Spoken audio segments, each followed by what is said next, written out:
My wife and I had an amazing relationship, but yesterday she told me she is a lesbian. It cut deep, but I have to accept and face it. We've been together for 10 years, married for 4. She is the love of my life, and the thought of living life without her is unbearable. Yesterday morning I woke up, noticed her sitting on the patio crying, so I obviously went to console her and figure out what was wrong. While fighting back tears, she manages to tell me that she's a lesbian and she's so sorry. She isn't attracted to me anymore, but she also doesn't want to leave me. I've always known she was into women as well, but it was never an issue for me. We've had quite a few threesomes with different women over the years and they've all been amazing. I've even been fine with her exploring that side of herself with other women without me. I just wanted her to be happy and fulfilled. The entire day was spent either crying or talking about our now uncertain future.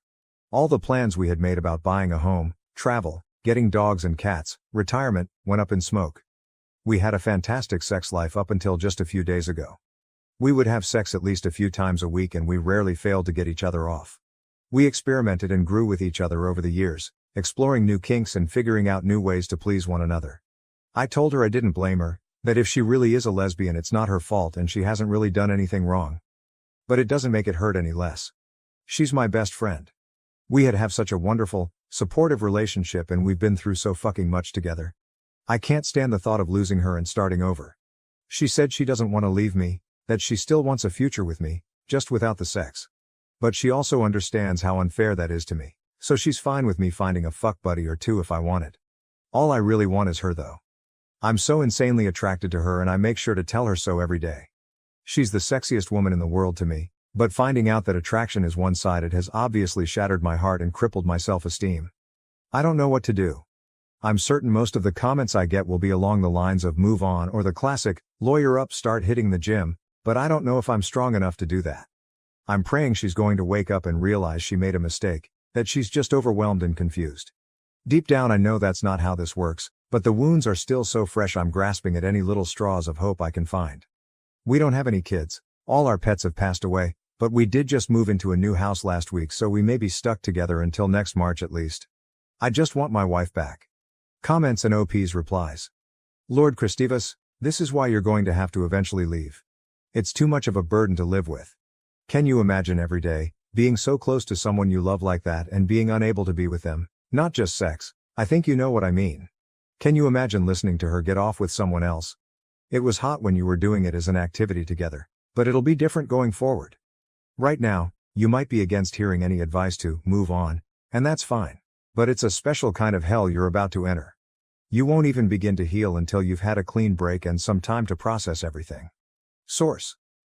My brother's brother, his dad and another woman's kid, killed himself over something very close to what you're describing. OP then replied. I appreciate hearing each and every bit of advice I get. The more perspectives the better. Deep down I know you're probably right, but goddamn if it doesn't hurt like hell to even think about. Ask all the questions 86. I will just say this. My ex tried to work it out with his lesbian wife because they had 2 babies to take care of. It did not work, and it probably made the divorce even that much worse. Either she's trying to soften the blow by telling you she wants to stay married and for you to have sex with other people, and then she'll end up leaving. Or again she's trying to use you for emotional financial support until she finds a partner. Either way is super unfair to you. I highly suggest counseling and to start talking about a physical separation so you can find yourself and give her a chance to find herself. OP replied, that's pretty much my biggest fear right now, that she'll eventually find someone and straight up leave me. Counseling and distance are probably the right call. Another commenter said, hi, I'm not the wife in this particular post, but my husband and I are going through the same thing right now. I can't speak on your wife's experience because I don't know her personally, but when it comes to my 10-year relationship with my husband, I struggled a lot with my sense of identity the entire time. I didn't know it had anything to do with my sexuality. But I knew that the experiences I had in childhood made me learn to be a people pleaser to protect myself. But once I was in an emotionally healthy environment I realized I didn't know anything about myself. All I knew was that my husband was the only person that was safe. I started going to therapy to address my childhood and that's how I came to learn about compulsory heterosexuality. It all kinda clicked from there. If there's one piece of advice that I can give you, it's that you couldn't have done anything to change the outcome. It's not fair to you that you fell in love with someone that can't be attracted to you in the same way. You deserve a wife that can give you 100% of herself. She also deserves to find someone that she can give 100% to. It's gonna be a painful process, but we have to trust ourselves to do hard things. Good luck to you both. OP then replied, "This all sounds way too familiar. There are definitely some strong parallels between your life and hers, and I appreciate your advice." Update 1 year later. Hola, Reddit. Long time no talk. I figured it was about time to update y'all on the roller coaster that has been the last year of my life. Allow me to start with a few apologies. Sorry for the jumbled mess that was my original post. I was a mess at that time. And apologies to everyone that reached out that I didn't get back to. There were a lot of you and it became too much to continue replying with the same answers over and over. I appreciate every one of you that reached out with kind words and those that shared their similar experiences. 1 year ago today, I woke up and got out of bed blissfully unaware of the fact that my life was about to completely crumble around me. That morning I found my wife on our back patio, clearly in distress.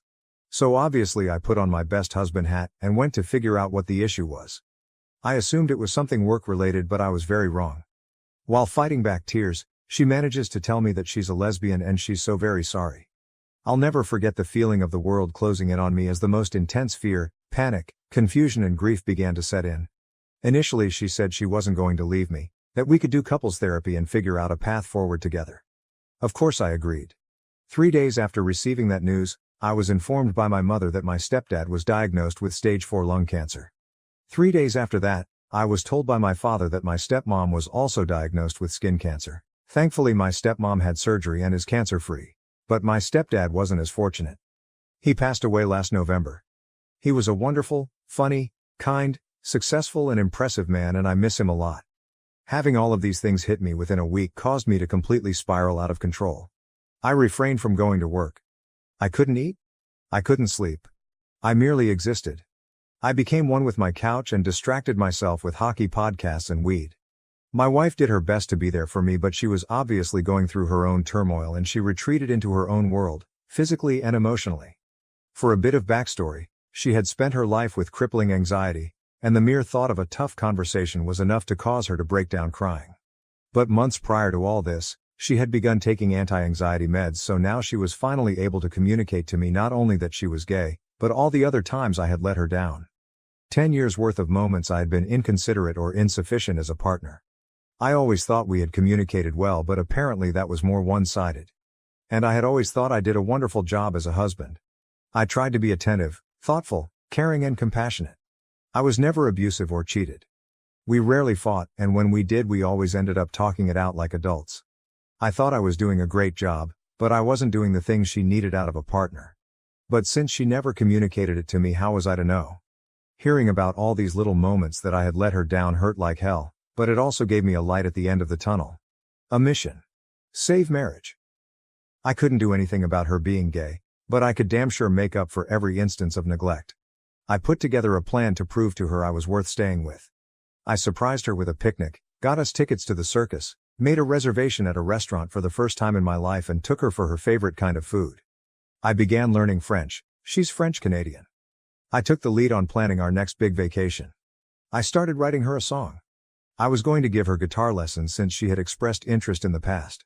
I spent every minute of every day for the next 2 months figuring out ways to show her just how much she meant to me.